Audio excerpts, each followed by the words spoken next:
अस्सलाम वालेकुम, मैं हूं अदनान कुरैशी और आप देख रहे हैं 88 न्यूज़।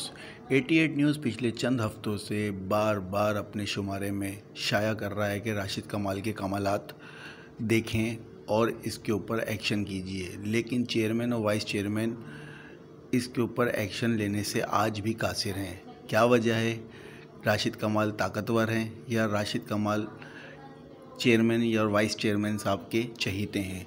जैसे कि आप देख सकते हैं, वीडियो में वाज़े तौर पे देखा जा सकता है कि ये नाज़माबाद 2 नंबर अहबाब स्वीट से लेकर मल्टी चौक तक का जो रास्ता है, आपको दिख रहा है किस तरीके से ये ठेले पतारे वालों ने इस छोटे से रोड को घेर चुके हैं और राशिद कमाल के बीटर यहाँ से रोज़ की बुनियाद पे पैदागिरी करने में मसरूफ़ हैं।